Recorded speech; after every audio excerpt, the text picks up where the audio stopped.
नमस्कार दोस्तों, आज हम देखने वाले हैं एक सुपर पावर वाली साइफिक मूवी। ये एक कॉमेडी और बहुत ही एंटरटेनिंग मूवी है। फिल्म शुरू करने से पहले आपसे रिक्वेस्ट है कि आप हमारे चैनल को सब्सक्राइब कर लीजिए। तो बिना देरी के मूवी शुरू करते हैं। मूवी की शुरुआत में हम शिवा नाम के आदमी को देखते हैं, जो अपने दोस्तों के साथ मिलकर एक घर में किसी महंगी तलवार को चोरी करने के लिए आया था। और जब शिवा और उसके दोस्त घर में तलवार ढूंढ रहे होते हैं, तभी उस घर की मालकिन वहां पर आ जाती है। अब उस मालकिन के डर से शिवा और उसके दोस्त घर में वहीं छुप जाते हैं। और फिर मालकिन के जाने के बाद उनको पता चलता है कि तलवार घर के बेडरूम में रखी है, जिसके बाद वे लोग बेडरूम से तलवार चुरा लेते हैं। अब अगले दिन शिवा अपने दोस्तों के साथ मलाना भाई के घर पर आता है, क्योंकि मलाना भाई शहर के बहुत बड़े गुंडे हैं और शिवा मलाना भाई के लिए काम करता है। तब शिवा वो तलवार मलाना भाई को देता है और उसके बदले में मलाना भाई उनको पैसे देते हैं। और फिर घर में जाते समय शिवा और उसके दोस्त कहते हैं कि हम मलाना भाई के लिए कितनी सारी चोरियां करते हैं और उसके बदले में हमें कितने कम पैसे मिलते हैं। अगले सीन में हम देखते हैं शिवा का एक दोस्त शिवा के साथ एक स्वामी जी के पास आया था, क्योंकि उसको स्वामी जी की बातों पर बहुत ज्यादा भरोसा होता है। तभी स्वामी जी शिवा के दोस्त से कहते हैं कि शिवा को मेरे पास लेकर आओ। फिर वो शिवा को स्वामी जी के पास आने को कहता है, लेकिन पहले तो शिवा उनके पास जाने से मना करता है, क्योंकि उसे लगता है कि स्वामी लोग सब ढोंगी होते हैं, वो बस लोगों को लूटते रहते हैं। पर क्योंकि उसका दोस्त उसको बार बार कहता है तो शिवा मान जाता है। फिर स्वामी जी शिवा को बताते हैं कि तुम्हारी जिंदगी बहुत जल्दी पलटने वाली है। इसका मतलब शिवा की लाइफ में कोई बड़ी मुसीबत आने वाली है और इस मुसीबत से बचने के लिए स्वामी शिवा को एक हवन करवाने के लिए कहते हैं। लेकिन शिवा उनसे कहता है कि मुझे कोई हवन वगैरह नहीं करवाना, मेरी जिंदगी में कुछ भी बुरा नहीं होगा। इतना कहकर शिवा चला जाता है। शिवा फिर अपनी माँ के पास आता है, पर उनसे मिलता नहीं, क्योंकि शिवा अपनी माँ से बहुत ज्यादा गुस्सा है, क्योंकि शिवा की माँ ने उसे बचपन में एक सरकारी हॉस्टल में डाल दिया था और वो कभी शिवा से मिलने ही नहीं आई। फिर शिवा अपनी आंटी को कुछ पैसे देता है और कहता है ये पैसे मेरी माँ को दे देना। इस पर आंटी कहती है तुम अपनी माँ से नहीं मिलोगे क्या?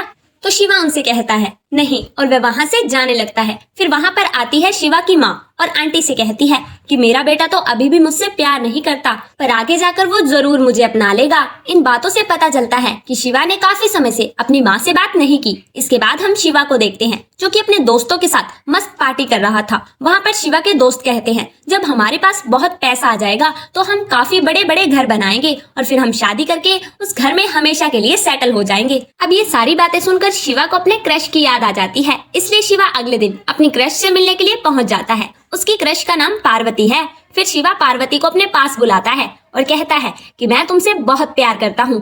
पार्वती भी कहती है मुझे तो तुम पहली नजर में ही पसंद आ गए थे। इसके बाद दोनों की लव स्टोरी शुरू हो जाती है और दोनों एक साथ काफी एंजॉय करते हैं, एक दूसरे के साथ घूमने फिरने लग जाते हैं। अगले सीन में हम देखते हैं मलाना भाई, जो कि अपने घर में ड्रिंक कर रहा था। इतने में वहां पर उसका एक आदमी आता है और उससे बताता है कि हमारे गांव में खुदाई के समय जमीन में से एक बॉक्स निकला है और उस बॉक्स के अंदर शिव भगवान जी की मूर्ति है और इस मूर्ति की कीमत मार्केट में 30 करोड़ रुपए है। मूर्ति की कीमत सुनकर मलाना भाई के होश उड़ जाते हैं। फिर मलाना भाई मूर्ति को चोरी करने का प्लान बनाते हैं।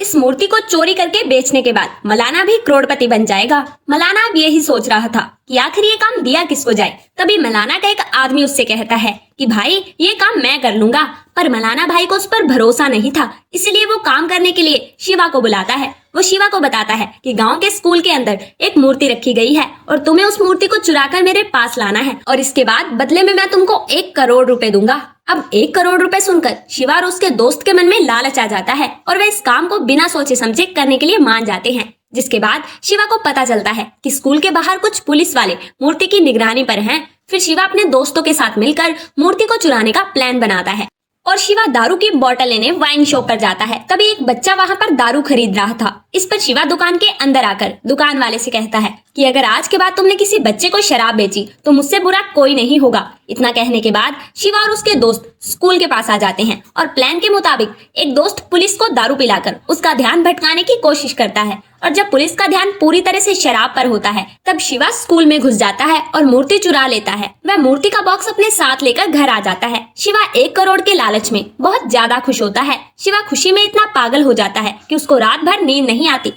इसीलिए शिवा सोचता है कि बस एक पैग मार लिया जाए। शिवा एक पैग बनाता है और उसी समय शिवा का हाथ उसी बॉक्स पर लग जाता है और वह बॉक्स जमीन पर गिर जाता है तब शिवा उस बॉक्स को उठाता है और देखता है कि बॉक्स के अंदर एक छोटी सी बोतल है जिसके अंदर पानी भरा है। शिवा को लगता है ये कोई ड्रिंक है और यही सोचकर शिवा उस बोतल का पानी पी जाता है। पर शिवा को नहीं पता था कि ये कोई नॉर्मल पानी नहीं है और इसका आभास उसको तब होता है जब शिवा अगली सुबह उठकर मिरर में अपना चेहरा देखता है।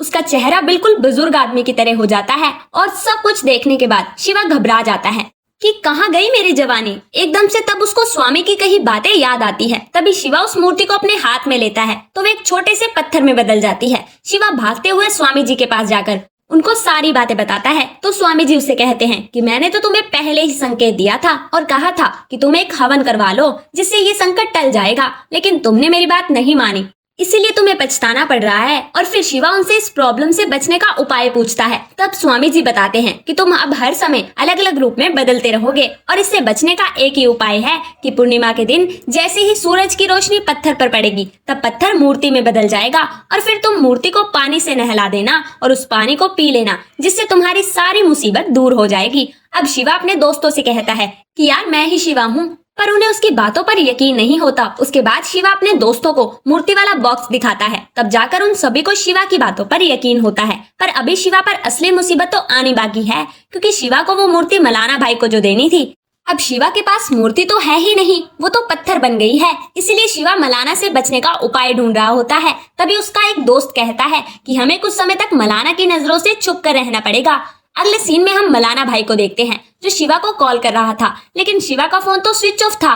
तब वेकेंट मलाना से कहता है कि आपने शिवा को ये काम देकर बहुत बड़ी गलती कर दी। मुझे लग रहा है कि शिवा अब उस मूर्ति को बेचकर कुछ सारे पैसे रख लेगा। ये सुनने के बाद तो मलाना भाई को भी शिवा पर शक होने लगता है और वो वेकेंट से कहता है कि तुम जल्दी से उस शिवा का पता लगाओ। जिसके बाद शिवा का एक दोस्त अपनी बीवी से कहता है कि मैं कुछ समय के लिए शहर से बाहर जा रहा हूँ। और दूसरी तरफ शिवा पार्वती को सारी सच्चाई बताने जाता है, लेकिन वो उसको बता ही नहीं पाता क्योंकि शिवा को डर होता है कि कहीं सच्चाई जानने के बाद पार्वती उसको छोड़कर ना चली जाए। अब हम शिवा के बाकी दोस्तों को देखते हैं जो गांव से भागने की कोशिश कर रहे थे, पर वेकेंट उन दोनों को पकड़ लेता है। वो दोनों को पकड़कर पूछताछ करने लगता है, पर इतने में वहां पर मलाना आ जाता है। वो वेकेंट से कहता है कि तुम बिल्कुल बेवकूफ हो, तुम्हें शिवा को पकड़ने को कहा था, उसके दोस्तों को नहीं। इधर शिवा एक सड़क पर जा रहा था, तभी वो एक बच्चे में बदल जाता है और वहीं पर कुछ बच्चे आपस में झगड़ा कर रहे थे। शिवा उनकी लड़ाई रुकवाने के लिए जाता है, लेकिन बच्चे उसको ही धो डालते हैं। मार खाने के बाद शिवा का दिल शराब पीने का करता है, लेकिन जब शिवा दुकान पर जाकर शराब मांगता है तो दुकानदार कहता है नहीं नहीं, बच्चों को शराब नहीं बेची जाती यहाँ पर। शिवा सोचता रहा कि क्यों मैंने दुकानदार को बोला था कि बच्चों को शराब मत देना। खैर शिवा ड्रिंक करने के लिए फिर एक भिखारी की बोतल ही गायब कर देता है और ड्रिंक करने के लिए घर पर आ जाता है। घर आने के बाद वह शराब पीकर बेड पर लेट जाता है। अगले दिन जब शिवा उठता है तो उसे घर के पास रहने वाली दादी दिखाई देती है। वो दादी शिवा से पूछती है तुम कौन हो, और दादी इसीलिए पूछती है क्योंकि शिवा वापस से बुजुर्ग आदमी में बदल चुका था। दोस्तों इस मूवी में शिवा अपने कैरेक्टर बदलता रहेगा, इसीलिए आप डिफरेंट कैरेक्टर देखकर कंफ्यूज मत हो जाना। शिवा उनको बताता है कि मैं शिवा हूँ दादी। अब ये सुनते ही दादी के मन में लड्डू फूटने लगते हैं और दादी शिवा पर लाइन मारने लग जाती है, पर शिवा दादी से बचकर घर से बाहर आ जाता है। इतने में शिवा वापस रियल रूप में आ जाता है। जैसे ही शिवा अपने असली रूप में आता है तभी वहाँ पर वेकेंट अपने आदमियों के साथ आ जाता है, शिवा को पकड़ लेता है। वेकेंट सीधा शिवा को मलाना के घर लेकर आता है, पर उस समय मलाना अपने घर पर नहीं होता। फिर वेकेंट शिवा को उसके दोस्तों के साथ बांध देता है। शिवा को पकड़ने की खुशी में वेकेंट और उसके आदमी पार्टी करने लगते हैं। कुछ देर बाद वहाँ पर मलाना आता है। वो वेकेंट से कहता है क्या तुमने शिवा को पकड़ लिया? तो वेकेंट हंसते हुए कहता है हाँ, मगर उसकी हंसी ज्यादा समय तक नहीं टिकने वाली, क्योंकि वेकेंट जैसे ही शिवा को लेने के लिए जाता है तो उसको शिवा की जगह पर एक छोटा बच्चा दिखाई देता है। अब वेकेंट भी सोचने लग जाता है अरे शिवा को पकड़ा था, ये छोटा बच्चा कहाँ से आ गया? तभी वेकेंट के आदमी उसे कहते हैं कि भाई हम लोग काफी नशे में थे, कहीं हमने गलती से कोई बच्चा तो नहीं पकड़ लिया। और फिर वेकेंट उस बच्चे को यानी शिवा को खोलकर उसे घर जाने को कहता है। अब शिवा जैसे ही घर पहुंचता है तभी उसे वहां पर बाजू वाली दादी दिखाई देती है। वह शिवा को छोटा बच्चा समझकर उसे घर जाने के लिए कहती है, पर शिवा उससे कहता है कि मैं शिवा का भांजा हूँ। और अब ये सुनकर दादी उसका स्वागत करती है और उसे रात में अपने घर में अपने पास ही सुलाती है। लेकिन जैसे ही सुबह होती है तो शिवा बुजुर्ग बन जाता है और दादी शिवा को उस रूप में देखकर वापस उसके साथ फ्लर्ट करने की कोशिश करती है। फिर कुछ समय के बाद वेकेंट अपने आदमियों के साथ शिवा के घर पर आता है, पर वहाँ दादी वेकेंट से कहती है कि शिवा घर पर नहीं है, बस उसके दादाजी घर पर है। जिसके बाद वेकेंट उनको ही पकड़ लेता है और अपने साथ मलाना के घर ले जाता है।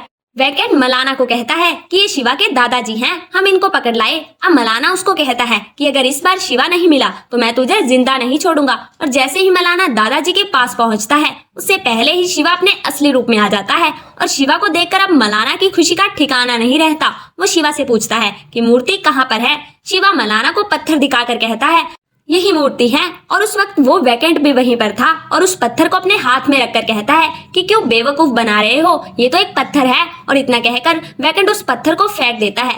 फिर वो पत्थर एक ट्रैक्टर वाले के घर पर जाकर रुक जाता है। शिवा उस पत्थर को लेने के लिए भागता है, लेकिन मलाना शिवा पर बंदूक तान देता है और कहता है सच सच बताओ मूर्ति कहाँ पर है। तभी शिवा सबके सामने एकदम से बच्चे में बदल जाता है और उस रूप को देखकर सभी हैरान हो जाते हैं। तब शिवा सबको सारी सच्चाई बताता है और ये सुनने के बाद मलाना अपने आदमियों को उस पत्थर की तलाश करने को कहता है। शिवा और सभी लोग उस ट्रैक्टर वाले के घर पर जाते हैं और ट्रैक्टर की अच्छे से जांच करते हैं, पर उन्हें वहाँ पर वो पत्थर मिलता ही नहीं। वो लोग रोड पर उस पत्थर को ढूंढने लग जाते हैं। काफी ढूंढने के बाद उनके हाथ कुछ नहीं लगता। दूसरी तरफ हम पार्वती को देखते हैं, जो अपने पापा को शिवा के बारे में बता देती है और कहती है कि मैं शिवा से ही शादी करूंगी। ये सुनकर उसके पापा कहते हैं मैंने तुम्हारी शादी राम बाबू से तय कर दी है। और दोस्तों, यहाँ पर हमको पता चलता है कि पार्वती के पापा एक एक्टर हैं और उनकी शर्त है कि अगर शिवा ने राम बाबू से अच्छी एक्टिंग की तो ही मैं उसे अपना दामाद बनाऊंगा। ये शर्त पार्वती एक्सेप्ट कर लेती है। फिर दूसरी तरफ वैकेंट पूरे गांव में सबको अपना कीमती पत्थर लाने को कहता है, लेकिन काफी पत्थर देखने के बाद उनको असली पत्थर नहीं मिलता। जिसके बाद पार्वती शिवा से आकर कहती है मैंने अपने पापा से शादी की बात कर ली है और तुम्हें मुझसे शादी करनी है तो मेरे पापा के सामने एक्टिंग में राम बाबू को हराना होगा। शिवा एक्टिंग की बात सुनकर घबरा जाता है, पर शिवा ने तो ठान लिया था कि वह शादी करेगा तो पार्वती से, नहीं तो नहीं करेगा। इसीलिए वो भी एक्टिंग करने के लिए तैयार हो जाता है। फिर शिवा स्वामी जी की बातों को याद करके अंदर ही अंदर डर रहा होता है। गांव में वैकेंट पत्थर ढूंढ रहा था, तभी उनको पता चलता है कि एक बच्चे ने पत्थर खा लिया है और सबको लगता है कि यह वही पत्थर है। इसीलिए वैकेंट उस बच्चे को बहुत कुछ खिलाता है, पर आखिर में जब बच्चा पॉटी करता है तो उसमें कोई दूसरा ही पत्थर बाहर आता है। फिर हम एक बच्चे के हाथ में वह पत्थर देखते हैं और वह बच्चा उस पत्थर से खेल रहा होता है। इतने में उस बच्चे की माँ वहाँ पर आती है और उससे पत्थर लेकर फेंक देती है। इसके बाद शिवा वैकेंट से आकर कहता है कि आज पार्वती के पापा ने एक्टिंग कंपटीशन रखा है और उसमें मुझे कैसे भी करके जीतना होगा, वरना पार्वती की शादी किसी दूसरे से हो जाएगी। इसीलिए मुझे तुम्हारी मदद चाहिए। फिर वैकेंट शिवा की मदद करने के लिए तैयार हो जाता है और रात के समय शिवा, वैकेंट और उसके दोस्त अपनी अपनी ड्रेस पहनकर तैयार हो जाते हैं और पार्वती के घर पर पहुंच जाते हैं। पर वहाँ पर रामू बाबा की एक्टिंग देखकर पार्वती के पापा उसे बहुत ज्यादा इम्प्रेस हो जाते हैं। लेकिन जब शिवा एक्टिंग करता है तो उसी समय उसको लगता है कि उसका रूप बदलने वाला है, इसलिए शिवा एक्टिंग छोड़कर वहाँ से भाग जाता है। अगले दिन शिवा बुजुर्ग के रूप में पत्थर की तलाश कर रहा होता है। इतने में उसको चक्कर आ जाते हैं और वह जमीन पर गिर जाता है। तो वही आंटी जिसे मूवी की शुरुआत में शिवा ने पैसे दिए थे, वो शिवा को उठाती है, उसे पानी पिलाती है। फिर आंटी शिवा से उसका नाम पूछती है तो वह बताता है कि मेरा नाम शिवा है। आंटी कहती है कि मेरी सहेली के बेटे का नाम भी शिवा है, पर वह बहुत ही बुरा लड़का है, क्योंकि बचपन में जब शिवा को एक बड़ी बीमारी हो गई थी तब उसकी माँ ने उसके इलाज के लिए 10 लाख रुपए कर्जा लिया था और उन पैसों से शिवा की जान तो बच गई, लेकिन उसकी माँ वो कर्जा लौटा नहीं पाई और इसीलिए उसे अपना घर, जमीन सब कुछ बेचना पड़ा। और इसी वजह से उसने शिवा को एक सरकारी हॉस्टल में डाल दिया था। ये बात उसके बेटे को कभी समझ ही नहीं आएगी और वह कभी अपनी माँ से बात नहीं करेगा। ये सारी बातें सुनने के बाद शिवा बहुत दुखी हो जाता है और वहाँ से चला जाता है। फिर अगले दिन शिवा अपने असली रूप में आकर अपनी माँ के पास जाता है और उनसे अपनी गलतियों के लिए माफी मांगता है। उसकी माँ भी उसको माफ कर देती है। जिसके बाद शिवा अपनी माँ को सारी बात बताता है। तब शिवा की माँ उसे भगवान का तिलक लगाकर कहती है तुम टेंशन मत लो, शिव भगवान तुम्हारे साथ हैं। इसके बाद शिवा पार्वती को भी सारी सच्चाई बता देता है और पार्वती भी शिवा के साथ उसकी मुसीबत में खड़े रहने का वादा करती है। इसके बाद पार्वती और शिवा एक साथ बाइक पर घूमने जाते हैं और पार्वती के पापा दोनों को बाइक पर घूमते हुए देख लेते हैं। अगले दिन शिवा का दोस्त शिवा को एक बड़े बाबा के पास लेकर आता है और वह बाबा शिवा को एक यंत्र देते हैं और कहते हैं कि जैसे ही वो पत्थर इस यंत्र के 4 कदम की दूरी पर होगा तभी ये यंत्र आवाज करनी शुरू कर देगा। इस यंत्र से तुम्हें उस मूर्ति को ढूंढने में आसानी होगी। इसके बाद हम देखते हैं कि पार्वती की शादी फिक्स हो जाती है और पार्वती शिवा से कहती है मैं तुमसे ही प्यार करती हूँ और मैं रामू बाबा से शादी नहीं करूंगी। शिवा भी पार्वती को वचन देता है कि तुम्हारे गले में मैं ही मंगलसूत्र डालूंगा। अब पूर्णिमा का दिन आने वाला है और उस दिन कैसे भी करके शिवा को पत्थर चाहिए और उसी रात को पार्वती की शादी होने वाली है। शादी को रोकने के लिए शिवा का एक दोस्त नकली मेकअप आर्टिस्ट बनकर जाता है और राम बाबू के चेहरे पर खुजली वाला मेकअप लगा देता है। और जब राम बाबू को खुजली होती है तब राम बाबू मेकअप वाले को अपने रूम में बुला लेता है और उसे कहता है कि तुमने मेरे शरीर पर ये क्या लगा दिया। और अब मेकअप वाला राम बाबू के शरीर पर खुजलाने लग जाता है। अब पार्वती के पापा को राम बाबू के कमरे से थोड़ी अजीब आवाजें आने लग जाती है और ये आवाजें ऐसी थी जैसे कोई गे आवाज निकालता है। पार्वती के पापा को लगता है कि राम बाबू एक गे है। वहीं दूसरी तरफ हम शिवा को देखते हैं जो पहाड़ पर बने मंदिर के पास आकर शिव भगवान की आराधना करने लग जाता है और इतने में सुबह हो जाती है और आज पूर्णिमा का दिन है। इसके बाद हम देखते हैं कि पार्वती की शादी हो रही थी पर तभी पार्वती के पापा ये शादी रोक देते हैं और राम बाबू से कहते हैं कि तुम एक गे हो और मैं अपनी बेटी की शादी तुमसे कभी नहीं करूंगा। लेकिन राम बाबू पार्वती को जबरदस्ती अपने साथ लेकर जाने लगता है। तभी वहाँ पर शिवा आता है और शिवा इस बार अपने असली रूप में ही होता है। फिर शिवा राम बाबू को मारकर उसको वहाँ से भगा देता है। शिवा को असली रूप में देखकर पार्वती उससे पूछती है तुम ठीक कैसे हुए। तब शिवा उसे बताता है कि मैं भगवान की प्रार्थना कर रहा था, तभी एकदम से ये यंत्र बजने लगा और मैंने यंत्र की मदद से उस पत्थर का पता लगा लिया। जैसे ही सूरज की रोशनी उस पर पड़ी तब पत्थर मूर्ति में बदल गया, जिसके बाद मैंने मूर्ति को पानी से नहला दिया और पानी को पीने के बाद मैं अपने असली रूप में आ गया। अब पार्वती के पापा पार्वती की शादी शिवा से करवा देते हैं और दूसरी तरफ हम मलाना को देखते हैं जिसे मूर्ति मिल जाती है। फिर मलाना उस मूर्ति को मंदिर के हवाले कर देता है क्योंकि उसे भी समझ में आ गया था कि भगवान की मूर्ति को चुराना पाप है और वह भी शिवा की तरह इस मुसीबत में नहीं फंसना चाहता था। और इसी हैप्पी एंडिंग के साथ ये मूवी यहीं पर खत्म हो जाती है। आपको हमारी एक्सप्लेन कैसी लगी कमेंट करके जरूर बताएं और हमारे चैनल को भी सब्सक्राइब कर लीजिए। धन्यवाद।